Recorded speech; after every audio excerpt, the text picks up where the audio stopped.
Hello, BookTube. All right, we're back for part 4 of our February Q&A, and we're at Revenant Reads, another great BookTube channel. Let's see here. Number 1, can you explain the proliferation of Amish-themed romance novels? I see them everywhere, and I am baffled. I am baffled, too. And the only thing that I can use to explain it is that the writers of those books have never actually encountered any Amish people. And I have. I have not only encountered Amish people, but I have spent time with them in their homes in Iowa. And there is nothing, the slightest bit, romantic about that world. Nothing. The only explanation I can come up with for why it's so popular is that it's so easy to romanticize. It is the past happening in the present day, which allows you to enter a world without electricity, without cell phones, without anything like that, and maybe do a little culture clashing, that sort of thing. A lot of writers often portray it, especially religious Amish fiction writers will portray it as a simplicity that's next to godliness. It most certainly is not. It is virulently sexist, but nevertheless, I bet that's the reason. And number 2, can you share your thoughts on Ambrose Beerus? Plan to read more of his works this year. I think he's really good. I would love to have. There was once a big, fat, collected, white trade paperback of Ambrose Beerus that I once upon a time used to see regularly in used bookstores. And I don't see it anymore. I haven't seen it in 15, 20 years. I don't have any of him right now because I want that volume. And I just haven't seen it. And I'm afraid, again, to look online to see that it's $1,000 or something like that. So I'm just going to wait. The Brattle will provide.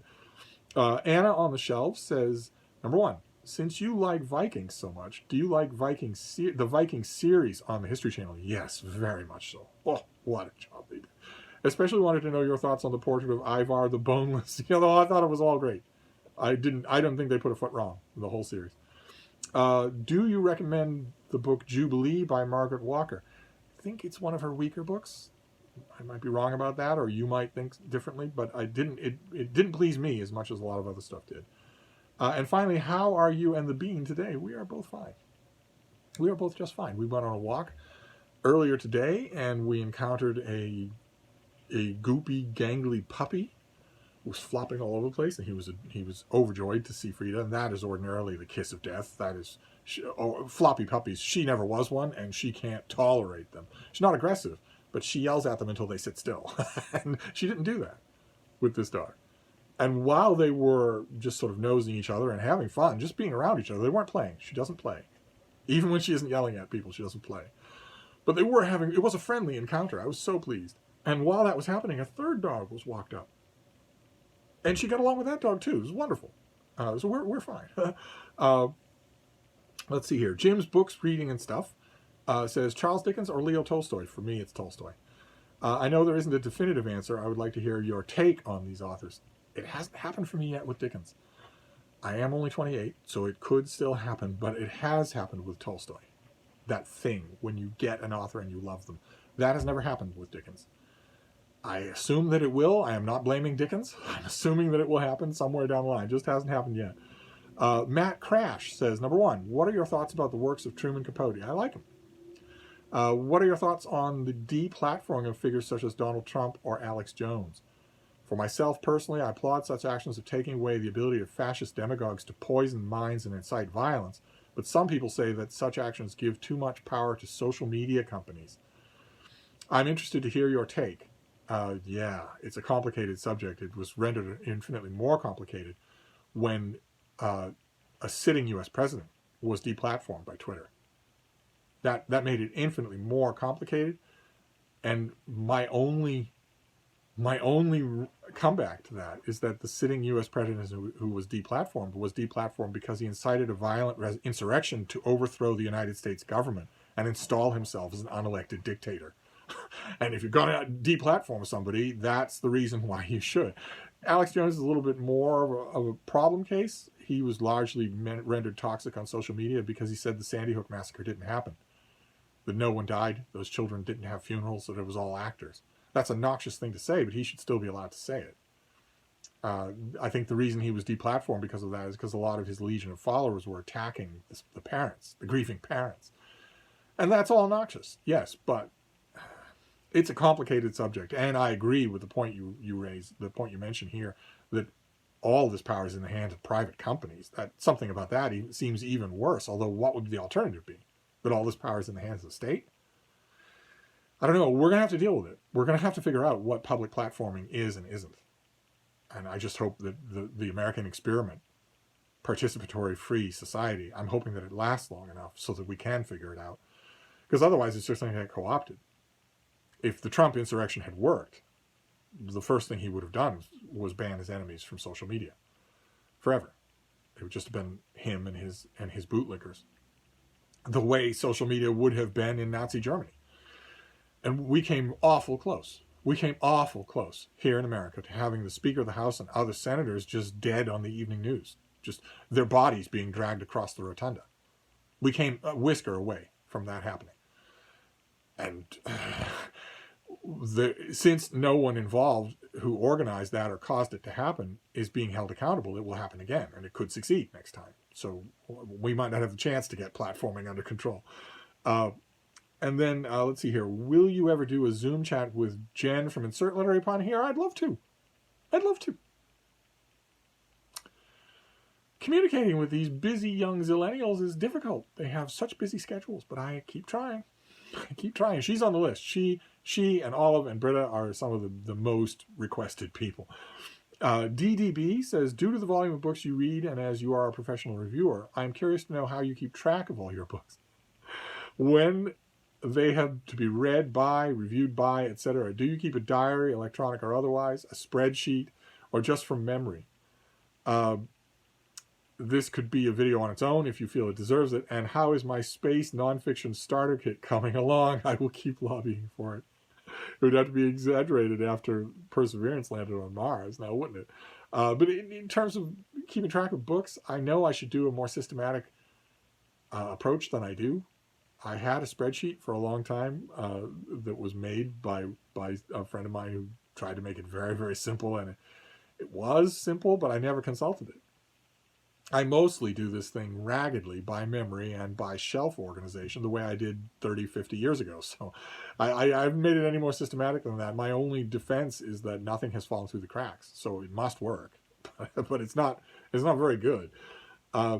Daniela Medina says, what are the demographics of your audience? I have no idea. I have no idea at all. I'm sure there's a way for me to find out. I'm sure that's part of YouTube Studio, but I'm afraid to go digging around in YouTube Studio. I don't know it at all. I don't have any idea. No idea at all. I'm not sure I would care one way or another. Joe M. says, questions about outdated notions of reading and the distinction between studying and reading. Why do you think that just reading key chapters of books gives less pleasure than just reading the whole book? Well, I don't know about the first question, but the second question is obvious because, you know, if somebody's doing a good job, if they have talent, then the individual chapters will work as parts of a whole. So it would make no more sense to prefer them to the whole than it would be to fall in love with somebody's left foot instead of the body that belongs to. Julie Alvar says, what does it mean if a blurb from, say, Kirkus has a star or not? It means a lot. It means a lot. Kirkus, Library Journal, Publishers Weekly, they commission reviews from their reviewers, and there's a certain template. You have to do a certain amount of summarizing, then you shift into judgment and whatnot. And then you give a final parting line about the book. But whether or not you give it a star, whether or not it's remarkable in some way, is totally up to the reviewer. That is not, they don't have a quota to fill. That is their own discretion. So if a book gets a star review, it means it made an impression on the reviewer. And you might think, well, okay, with Kirkus, maybe there's a reviewer who gives a star to everything. So maybe it doesn't matter at all. But when you see a forthcoming book that has a starred review from all of those trade journals, Library Journal, Publishers Weekly, Kirkus, then you know that it's made a standout impression on a bunch of different people. Because that star is totally their discretion. They don't have to do it. So it's important to know. And then number 2, what are your thoughts on Cesar Milan, the dog whisperer? That's the famous dog whisperer. I have read his books. They contained no insight into dealing with dogs. And I've also watched a disturbing amount of video footage of him. And I don't know, he seems like a fairly nice guy, but I can tell you beyond a shadow of a doubt, I am the only two-legged creature on earth who can tell you beyond a shadow of a doubt, his dogs don't understand a thing about him. They are mostly going by what all the other dogs are doing, or by physical coercion, or by the bribery.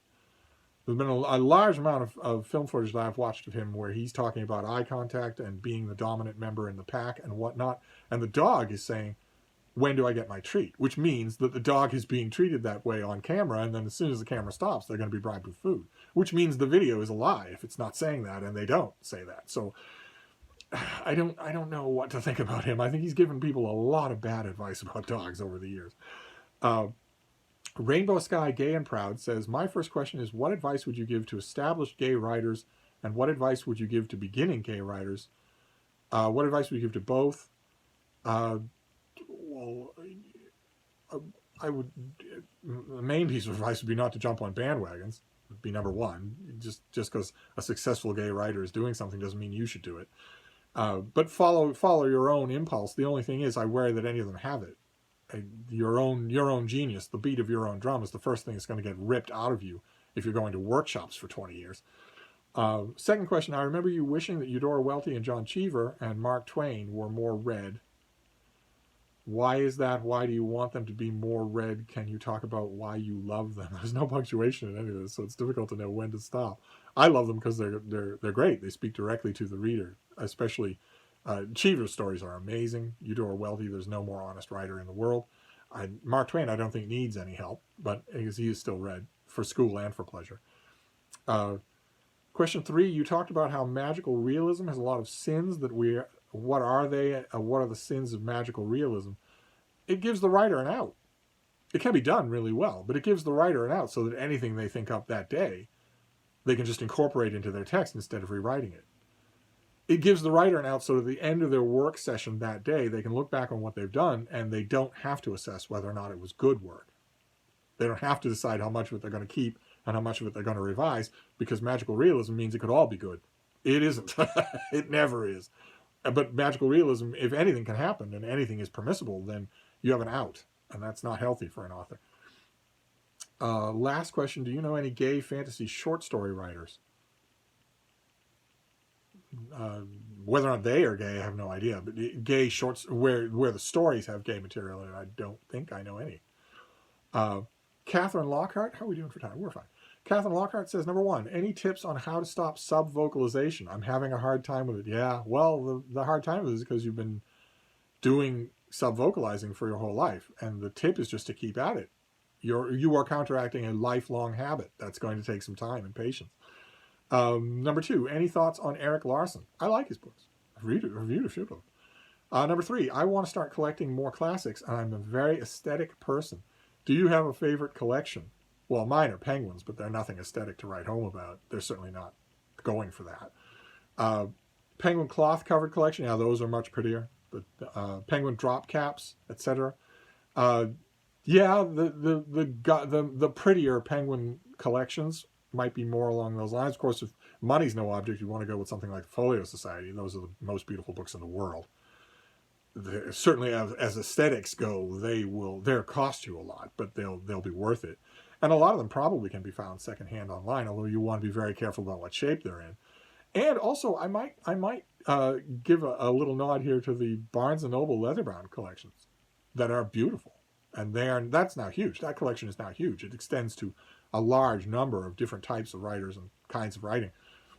And they aren't all that expensive. They're $25 a piece. So a whole bookcase of those is mighty impressive to look at. Let's see here. Kim M, or KMM, says, what are your thoughts and opinions on Terry Goodkind and the Sword of Truth series? I like it. I have generally favorable towards that series.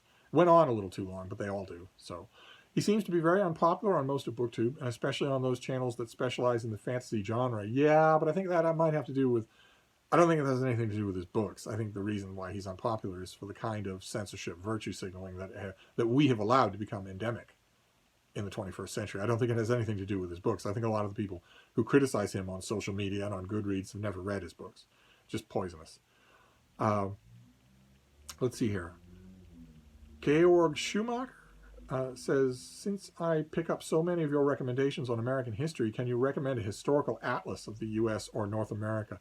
I think about the old, was it Penguin or Pelican they were black spine paperbacks. They did historical atlases of ancient Greece, the Middle Ages, the Enlightenment era in Europe, the Napoleonic era. I think they did 2 volumes for America. And they're really good. You just follow you page along as time moves on. I don't have any examples of them. I don't have any of them right now, so I can't clarify what I'm talking about. But some of you will know the ones I'm talking about. They're older. They aren't made anymore, and they were really good. I had all the ones for the ancient world, and they were terrific. Literary Gladiator says, my question for Q&A is, what are your thoughts about reaction books and this series? I like it. Love the reaction series. Andrew Russell says, 3 questions. Number 1, what period of American history do you find the most interesting to read about? For me, it's probably the Progressive Era, the last decade of the 19th century and the first 2 decades of the 20th century, roughly between 1890 and the Great Depression. That's probably my number 1 period. Oh, I love the American Revolution as well. Number 2, do you have any preference for British or American literature, and if so, why? No, I don't have any patriotic preferences. That's what you mean. There's more great British literature than there is U.S. literature because it's been around longer. So I can't really give a preference, but British literature technically includes not only Beowulf, but my beloved Chaucer and all of Shakespeare. So, and Trollope. It's a wider gambit. Number 3, in what way has BookTube most subverted your initial expectations when you set out with your channel? When I initially set out, I thought I was going to encounter the kind of community that all the BookTube channels I had watched had touted. And it wasn't until this channel really got going, that I realized that that is possible, but that kind of community is not actually what I want. That kind of community was a ringmaster with a supine, quiet audience. So that kind of community that was being touted, the booktuber never answered comments. They never got to know any of their subscribers. It was all very congenial, and it was all couched in very warm and fuzzy language, but there was very much a barrier there. It was very much a parasocial relationship. And when I was watching those videos at the beginning, I wasn't really sure that anything more than that was possible. I certainly wasn't thinking that we have a much more personal relationship here. It's much more direct. It's much realer. And I didn't know that was possible, and I like it. I much prefer it. I didn't know that it even happened on BookTube, so I'm glad that it has. Nick Piccirilli says, what do you think of Robin Hobb's fantasy novels? I may be the only person who reads fantasy that isn't in love with Robin Hobb's novels. I think they're horribly overwritten with terrible characterization. I recognize I am in the drastic minority when it comes to that. And then number 2, any favorite Simpsons episodes or characters? How much time do you have? I love The Simpsons. Absolutely love them. I think if I had to pick my favorite character, it would probably be Duffman. But it'd be a close second with Ned Flanders. So I'm not really sure. I'm not really sure at all. It just wouldn't be Poochie. I can't ever be Poochie. How are we doing for time here? Where are we? Okay. IDIC Warrior reads, says, number 1, do you recommend the Diaries of Virginia Woolf? Yes, I do. Number 2, I ordered all 4 volumes of Beatrice Webb's Diaries. Did I make a mistake? No, you didn't. Number 3, any other diary recommendations? I'm obsessed with diaries, as you can now tell. Yeah, I would recommend a book called The Assassin's Cloak. I don't have it within reach. It's a big anthology of diaries, huge thing, 1,000 pages long, called The Assassin's Cloak. I don't know if it's still in print, but it had a UK edition run, and it had an American edition run, so there should be volumes out there. And not only is it a great volume on its own, but it will give you a whole bunch of diarists that you can then figure out. Maybe I'm reading this person enough times so that I know I would like to read more, in which case you can go hunting. Let's see here. Leo Percara says, can you mention a couple of biographies about writers that you recently liked, or not recently? Yeah. There are some. The Life She Wished to Live, by Anne McCutcheon, is about Marjorie Kinnan Rawlings, the author of The Yearling, a children's book that a lot of you will have read. The Life She Wished to Live is her first full-length comprehensive biography, and it's terrific, absolutely terrific. I'd also recommend Rachel Holmes's big book on Sylvia Pankhurst. We just saw that on this channel. It was also terrific. And also, Karen Tumulty wrote a book. It's not out yet. It's called The Triumph of Nancy Reagan. I wasn't really expecting to like it as much as I did. It's extremely good. I'm hoping that it gets widely reviewed, because it deserves a wide readership. But those are 3, just off the top of my head, that are recent here. Then Scorched Earth Farterschicken says, number 1, favorite cheese. And why is Gorgonzola the best cheese in the entire universe? And that is an objective, absolute, and unquestionable truth. I don't like cheese at all. Number 2, you don't like jazz, but how about blues? There ain't no American who doesn't like Stevie Ray Vaughan. You're looking at one. I don't like blues either. Number 3, you were bitten by snakes several times. Yes, and scorpions. How about your dogs during travels in the wild? Never had a dog get bitten by a snake. Number 4, is Napoleon's portrait in War and Peace accurate? Well, of course I think it is. I don't like the pestiferous little Corsican at all. It was quite funny reading him throwing a diva like he is a spoiled, rich, and treacherous child. Yeah, I love those scenes, but and I say they're accurate, but Napoleon fans will say not. Number 5, you keep saying you are 28 years old. But I am sorry, that is very hard to believe because you look much younger on camera. Oh, thank you. Aren't you sweet? Do you have any secrets? Do you keep such beautiful hair and perfect skin? Any special skin cream? Any special hair care routine? Or is it just your genes blessing? Oh my, I feel so sentimental. Once upon a time, when I would get sarcastic questions like this, I used to respond by saying clean living. And the reason that was so much fun is because so many people that I said it to would come over here once a week for wine-soaked evenings of food and drunken revelry and book chat until the wee small hours. And that makes me wistful because I don't do it anymore. Since the pandemic, I don't do it anymore. I'm not going to sit here and drink alone. So I don't do it anymore. And I miss it. I really do. So I'm not going to say clean living. Joe Buckley says, sometimes you can be surly, which is fine. I'm never surly. I'm wonderful. Are you the surly houseboy and is Steve the fictional character? No, my surly houseboy is not fictional. Sarah from the Bookish Knitter has at least seen him, if not met him, and plenty of other people have been near enough. He seems mythical, but he's not. Tom L.A. Books says, question, what's a great memory you have about your time in Italy? Doesn't need to be related to books. Well, I've been over every inch of Italy, looking at the ruins, meeting the people, going up into the little hill villages and whatnot. But all of my favorite memories are from when I lived in Italy, when I lived in Venice. And a lot of those center around the apartment that I had. I found an apartment. I was lucky. I found a landlady who this was before the days of Airbnbs or anything like that. I found a landlady who I really liked and who liked me, despite the fact that I had a crowd of dogs around my shins and she kind of thought they were a little bit evil. She saw that they were minding me, and that was good enough for her. And I made her laugh, and she liked the fact that I didn't have an American accent or anything like that. That I spoke to her as a Venetian, which is a weird. Tom probably knows this, but Venetians can do something to the Italian language that isn't common in the rest of the peninsula. And we struck up terms, and one of the terms was that. First of all, I agreed to pay her what at the time was a king's ransom in order not to hear from her every month. I said, how about I pay you a sum of money and then later on, much later on, we'll talk about me paying you again. So I paid her an enormous sum of money in those days for her world, an enormous sum of money. Whoever owns that apartment now could make $1 million a month on it, but not at the time. And in addition to that, in exchange for that, I wanted freedom.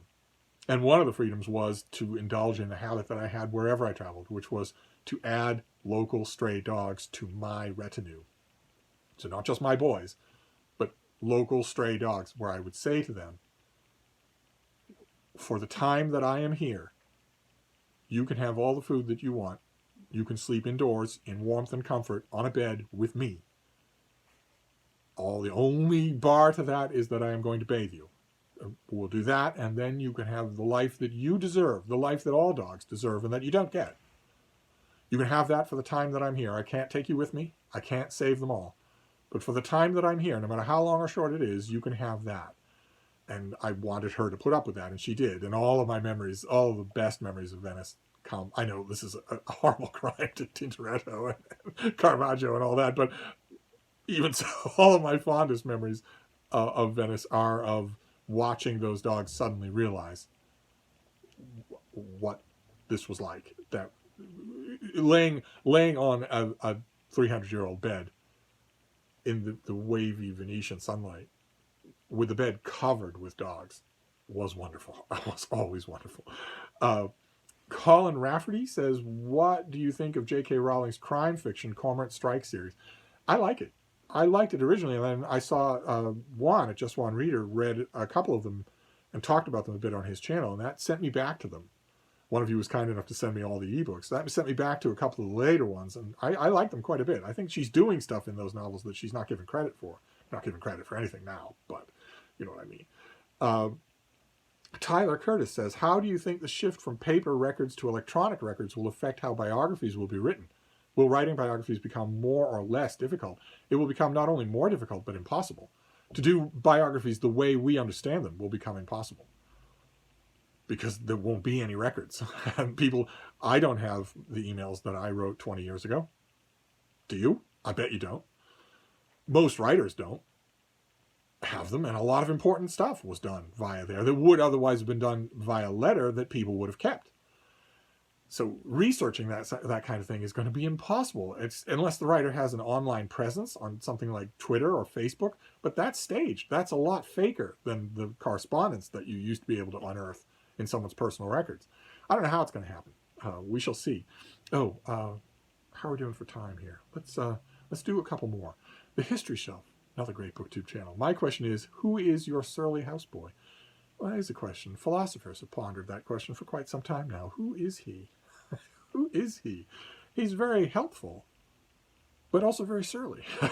We don't really know who he is. I bought him at a blue light special at Kmart about 40 years ago. But anyway, the whole lot says, could you talk a little about your educational background? Did you attend university? There's a school of scholarship that says that I did. A couple of different universities lay claim to Steve. Doom Antidote says, I'm curious of your thoughts on opening sentences in fiction. Is how an author starts a novel something you take notice of? Absolutely it is. Yeah. Which opening sentences do you think are some of the best? That's the sort of thing I'm not going to know off the top of my head. There are quite a few that are arresting. I have a lot of favorites, including, like, for instance, the first sentence in Anthony Burgess's big book, Earthly Powers, which he intended to be that way. The book is narrated by a writer who is intentionally giving you a writerly first sentence. But it's a whole video on its own. So most of these questions are. John Marsden says, Gore Vidal wrote a novel called The City and the Pillar. What does the title mean? Beats me. Probably something phallic. What do you think of the novels of Thomas Wolfe? Does the racism make them unreadable? No. No, it does not. They're brilliant. They're as far from unreadable as you can get. Richard Schwartz says, how surly is your surly houseboy? What are all the questions about my surly houseboy? He can be very surly. Extremely surly. He's not all that fond of humans. And he has a short temper with people who are less intelligent than he is. And take my word for it, that's everybody. But sometimes not. If you get him in the right mood at the right time. Let's do one more. Hugo Simeo has a barrage of questions. We'll do that and then we'll stop. Number one, if Marvel and DC were to swap a character or team, for instance, Thor for Batman, what should they be? I'm not sure I understand the question. I don't understand the question. Number two, let's go on. What are your thoughts on Dan Simmons' The Terror and the expedition that inspired it? I think the novel's great. Just fantastic. And better, more interesting than anything that I've read on the expedition. And number three, what do you think about the 4 classic Chinese novels? Get your arithmetic off there, bub. 3 Kingdoms, Journey to the West, The Water Margin, and The Dream of the Red Chamber. Jingping Mei, you're leaving out? The Scholars? You're leaving out the Scholars? 4 instead of 6? I thought it was 6. I love them. I'm saying the answer to the question is I absolutely love them. I think they're great.